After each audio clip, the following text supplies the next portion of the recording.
ओम शांति। आज है 16 सितंबर 2023। आज बाप दादा के अनमोल मधुर महावाक्य सुनते हैं। मीठे बच्चे, घर घर को स्वर्ग बनाने की जिम्मेवारी तुम बच्चों पर है। सबको पतित से पावन होने का लक्ष्य देना है, दैवी गुण धारण करने हैं। आज की मुरली से प्रश्न है, ईश्वरीय गोद में आने से तुम बच्चों को कौन सा अनुभव होता है?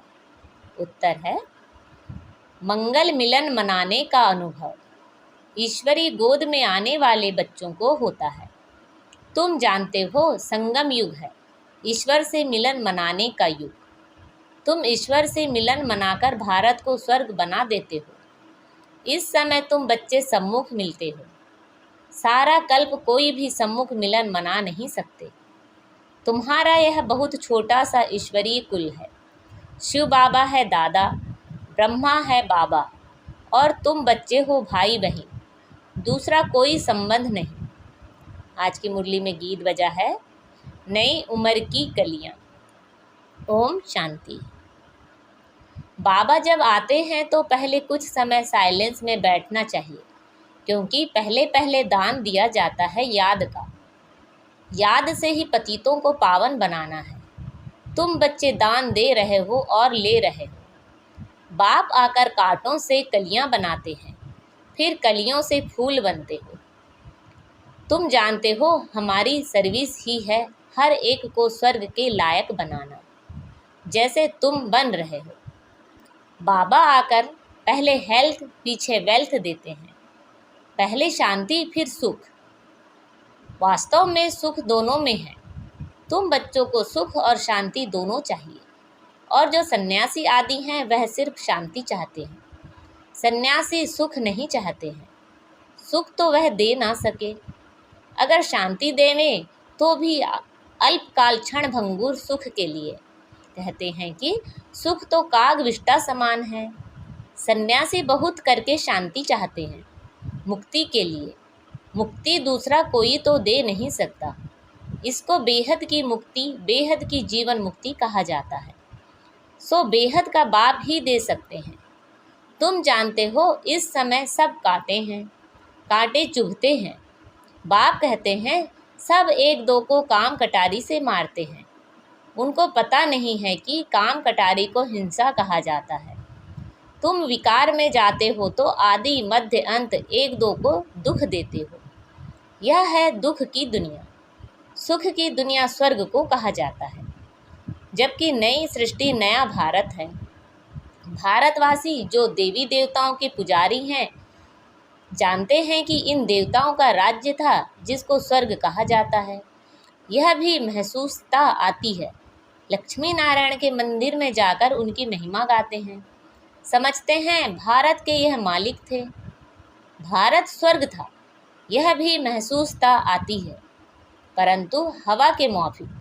समझते तो हैं भारत में लक्ष्मी नारायण के इतने मंदिर बनाते हैं तो उन्हों की राजधानी थी। महाराजा महारानी कहा जाता है, परंतु कब थे सो भूल गए हैं। कितनी साधारण भूल है। कोई जास्ती टाइम नहीं हुआ है। 5000 वर्ष की बात है। क्राइस्ट, बुद्ध आदि को तो 2500 वर्ष हुए हैं। उनके लिए ऐसे कहते हैं कि रीइंकारनेशन किया। यूँ तो रीइंकारनेट हरेक करते हैं। आत्मा आकर प्रवेश करती है, इसको भी रीइंकारनेट कहेंगे। परंतु पहले बड़ों का नाम गाया जाता है। कहा जाता है, परम पिता परमात्मा रीइंकारनेट करेंगे, तब आकर शरीर में प्रवेश करेंगे। रीइंकारनेट का अर्थ यह है, तो जो बड़े नामी ग्रामी होते हैं उनके लिए यह कहा जाता है। जैसे बुद्ध का रीइंकारनेशन, क्राइस्ट का रीइंकारनेशन, बौद्धि और क्रिश्चियन का भारत से कनेक्शन देखने में आता है। गुरु नानक को 500 वर्ष के लगभग ही दिखाते हैं। उनका भी छोटा रीइंकारनेशन है। वह बड़े हैं तो रीइंकारनेशन सब करते हैं। अब परमपिता परमात्मा को बुलाते हैं, परंतु वह कब आएगा, कैसे आएगा, यह नहीं जानते। शरीर में तो जरूर आना होता है, परंतु जन्म न लेने कारण उनको रीइंकारनेशन कहा जाता है। छोटा बच्चा तो नहीं बनते हैं। सबसे बड़ा रिइंकार्नेशन परम पिता परमात्मा का कहेंगे। गाते हैं परमात्मा 24 अवतार लेते हैं, अब कह देते पत्थर पत्थर में अवतार लिया। गिरते जाते हैं, जैसे भारत गिरता जाता है वैसे उनकी कथनी भी गिरती जाती है। बाप नई दुनिया का रचयिता है, सो जरूर नई और पुरानी के संगम पर आएंगे। उनको सबसे बड़ा रिइंकार्नेशन कहेंगे। शिव का सबसे बड़ा रिइंकार्नेशन है, परंतु मनुष्य समझते नहीं हैं, क्योंकि परमात्मा से विमुख हुए हैं। निराकार से परिचित जरूर हैं, परंतु वह यह नहीं जानते कि परमात्मा कब आते हैं, क्या आकर करते हैं। ऐसे नहीं कि विष्णु का रिइंकार्नेशन कहेंगे, देवी देवता धर्म का रिइंकार्नेशन नहीं कहेंगे, देवी देवता धर्म की स्थापना कहेंगे। विष्णु अवतार का एक नाटक भी बनाते हैं। अब वास्तव में विष्णु अवतार की तो बात ही नहीं।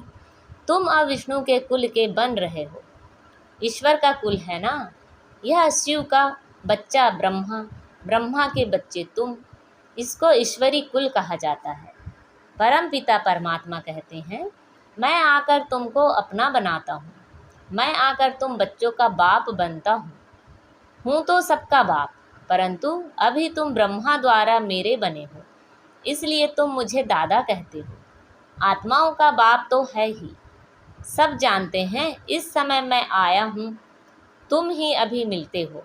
बेहद के बाप से मिलते हो जब बाप जन्म देते हैं।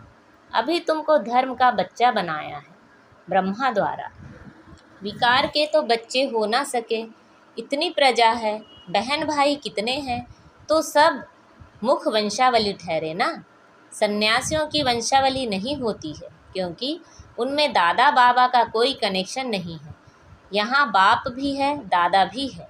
दादा इनको बड़े भाई को कहा जाता है, बाप आकर अपना बनाते हैं। तुम जानते हो हम ईश्वर की गोद में आए हैं, यह मंगल मिलन है। कलयुग का अंत और सतयुग की आदि, इसको ही संगम कहा जाता है।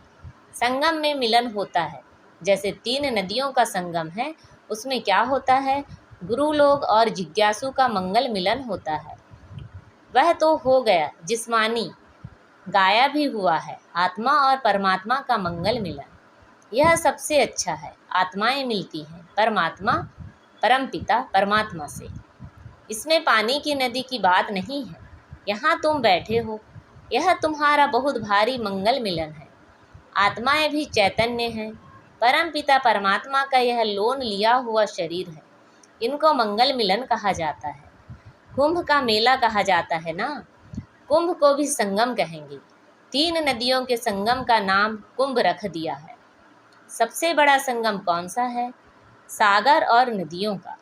सबसे बड़ी नदी है ब्रह्मपुत्र, उसमें बाबा आते हैं, इसलिए सागर और ब्रह्मपुत्र नदी का इकट्ठा मेला तो है ही। अब कुंभ का मेला है संगम पर। तुम सब ज्ञान सागर बाप से मिलते हो, इसको ईश्वरी कुंभ का मेला कह सकते हैं। यह है आत्माओं और परमात्मा का संगम। कुंभ व संगम बात एक ही है। तो तुम बच्चे जानते हो हम अपने लिए स्वर्ग की स्थापना कर रहे हैं। हमको घर में पवित्र होकर रहना है, जहाँ पवित्रता है वहाँ ही स्वर्ग कहेंगे। बच्चे पवित्र रहते हैं तो पवित्रता सुख शांति है। तुम्हारी अवस्था ऐसी होनी चाहिए जैसे देवताओं की होती है, कोई भी अवगुण नहीं होना चाहिए, इसको ही स्वर्ग कहेंगे। वही फिर स्थायी स्वर्ग बन जाता है। घर में ऐसा लायक बनना है, इसलिए कहा जाता है घर घर को स्वर्ग बनाओ। तुम मनुष्यों को स्वर्ग में चलने लायक बनाते हो, तुम्हारे लिए ही गीत है, घर घर को स्वर्ग बनाओ। सतयुग में घर घर में स्वर्ग था, अब नहीं है। जो बच्चे बाप से वर्षा लेते हैं उन्हों को अपने घर बैठे पतित से पावन बनाने का लक्ष्य देना है। यह बड़े से बड़ा चैतन्य तीर्थ है। जहाँ शिव बाबा सागर है वहाँ तुम आत्माएं गंगाएं जरूर होंगी। यह सबसे बड़ा उच्च ते उच्च मेला है। वह सब है भक्ति मार्ग के लिए, यह है ज्ञान मार्ग का मेला। भक्ति मार्ग मेले तो जन्म बाई जन्म लगते रहते हैं, ज्ञान मार्ग का मेला एक ही बार लगता है, यह है रूहानी मिलन। सुप्रीम रूह परमधाम से आकर बच्चों से मिलते हैं। सबसे अच्छी यात्रा या मेला यह है। यह चैतन्य सागर तो कहाँ भी जा सकते हैं, वह जड़ सागर तो कहाँ नहीं जाता। यह सागर जाता है, तुम नदियाँ भी जाती हो निमंत्रण पर। ज्ञान सागर इस ब्रह्मपुत्र नदी के साथ चलते हैं। तुम भिन्न भिन्न प्रकार की नदियाँ हो, कोई पवित्र है, कोई अपवित्र है। कोई कोई समय ऐसे बहुत आ जाते हैं जो पवित्र नहीं रह सकते हैं, फिर भी आते तो हैं ना। बाहर के गृहस्थी भी आते हैं, अलाउ किया जाता है, ऐसे भी नहीं सबको अलाउ करेंगे। कोई मित्र संबंधी आते जाते हैं, जिन्हों को उठाने के लिए अलाउ करते हैं, नहीं तो कायदे बहुत हैं। इंद्रप्रस्थ में कोई पतित आ ना सके। कोई भी पंडा व सब्ज परी आदि कोई भी पतित को साथ में ले आ नहीं सकती। इसलिए बाप कहते हैं खबरदार रहना। सर्टिफिकेट तुमको मिलता है, किसी को साथ ले आती हो या भेज देती हो, रिस्पॉन्सिबिलिटी तुम्हारे पर है। यूँ तो सेंटर्स पर तो निमंत्रण भी देते हैं, कितने पतित आते होंगे। सेंटर पर पतित आएँ तब तो उनको पावन बनाओ। यहाँ तो सागर बैठा हुआ है तो नियम रखे हुए हैं, नब्ज देखी जाती है। डॉक्टर सर्जन तो भिन्न भिन्न होते हैं ना। मम्मा बाबा व अनन्य बच्चे बात करेंगे तो झट पता लगेगा कि बुद्धि में बैठता है व नहीं। तुम कोई को भी समझाएंगे कि दो बाप हैं तो झट मानेंगे, युक्ति बतलाई जाती है। परम पिता परमात्मा को तो सब याद करते हैं। हम फलाने बाप के बच्चे हैं, सिर्फ उनके ऑक्यूपेशन को नहीं जानते। यह तो तुम बच्चे समझ गए हो कि जिस जिस नाम रूप से जो मनुष्य आते हैं, उसी नाम रूप से 5000 वर्ष बाद फिर आना है जरूर। क्राइस्ट का जो चित्र है हूबहू फिर उसी समय ही हो सकता है, ऐसा और किसी मनुष्य का हो नहीं सकता। कृष्ण का जो चित्र है वह फिर और किसी मनुष्य रूप में हो ना सके। आत्मा भिन्न भिन्न नाम रूप देश काल में जन्म लेते लेते अब पतित हो गई है, उसको फिर पावन बनाते हैं। तुम जानते हो कल्याणकारी बाप है, अकल्याणकारी रावण है, सबको सद्गति देने वाला बाप है। फिर इसमें मनुष्य तो क्या सब चीज़ों की सद्गति हो जाती है। नरक का विनाश, स्वर्ग की स्थापना होती है। जो कल्प पहले आए थे, कोई पंजाबी कोई फारसी आते हैं ना, सभी को निमंत्रण देना है। बाप आया हुआ है, ढिंडोरा पीटने में हर्जा नहीं है। तुम्हारे चित्र भी बड़े अच्छे हैं, अभी तुम मंदिर लायक बनते हो। अब भूतों को निकालने में बड़ी मेहनत है। लक्ष्मी अथवा नारायण को वरने के लिए विकारी अवगुण निकालने में कितनी मेहनत लगती है। कोई को काम का भूत, कोई को क्रोध का भूत, किसी को मोह का भूत थप्पड़ मार देते हैं, एकदम गिर पड़ते हैं, लोभवश में गिर पड़ते हैं। अच्छे अच्छे घर की बच्चियां मिठाई देखेगी तो छिपा कर खा लेगी। लोभ ने भी कितनों को नुकसान पहुंचाया है। लोभ के वश ही चोरी करते हैं। पहले तुम भट्टी में थे, अभी तो सबको अपने घर में भट्टी बनानी पड़े। बाप ने एक ही बड़ी भट्टी बनाई, अभी तो कहते हैं पहले 7 रोज भट्टी में रहना है। आजकल किसका भट्टी में बैठना बड़ा मुश्किल है। सेंटर में भी आते हैं तो रंग चढ़ाते हो, फिर घर में जाने से उड़ जाता है, संग दोष लग जाता है। अभी तो बड़ी मेहनत है। अभी तुम बच्चे जानते हो हम ईश्वरी कुल में बैठे हैं, दादा बाबा और हम भाई बहन हैं। ब्राह्मण कुल सर्वोत्तम गाया हुआ है, उन ब्राह्मणों को भी तुम ज्ञान दे सकते हो। ब्राह्मण है उत्तम चोटी, यह संगम युगी ब्राह्मण ही फिर देवता बनते हैं। पहले तो देवताओं से भी उच्च ब्राह्मण हैं, चोटी तो ऊंची ठहरी ना। तुम ब्राह्मण देवताओं की पूजा करते हो, अपने को पुजारी उनको पूज्य समझते हो। तुम उन पुजारियों ब्राह्मणों को भी यह समझा सकते हो। तुम तो हो सच्चे सच्चे ब्राह्मण संगम युगी। तुम ब्रह्मा मुख वंशावली हो, फिर तुम सो देवता बनते हो।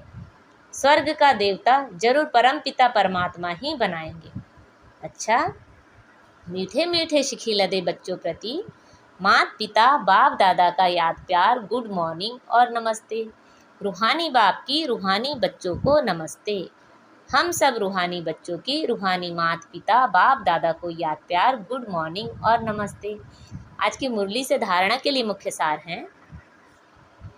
अंदर के अवगुणों की जांच कर उन्हें निकालना है, संग दोष से अपनी संभाल करनी है, देवताई गुण धारण कर स्वयं को लायक बनाना है, घर घर को स्वर्ग बनाने की सेवा करनी है, भूतों को बाप की याद से भगाना है, बाप के साथ मंगल मिलन मनाते रहना है। आज बाबा ने हमें वरदान दिया है, अपने अनादि संस्कारों को इमर्ज कर सर्व समस्याओं को पार करने वाले उड़ता पंछी भव। आप सब अनादि रूप में हो ही उड़ने वाले, लेकिन बोझ के कारण उड़ता पंछी के बजाय पिंजरे के पंछी बन गए हो। अब फिर से अनादि संस्कार इमर्ज करो, अर्थात फरिश्ते रूप में स्थित रहो। इसी को ही सहज पुरुषार्थ कहा जाता है। उड़ता पंछी बनेंगे तो परिस्थितियां नीचे और आप ऊपर हो जाएंगे। यही सर्व समस्याओं का समाधान है। आज का स्लोगन है, हर कदम में कल्याण समझ, हर आत्मा को शांति की शक्ति का दान देना ही सच्ची सेवा है। हर कदम में कल्याण समझ, हर आत्मा को शांति की शक्ति का दान देना ही सच्ची सेवा है। अच्छा, ओम शांति।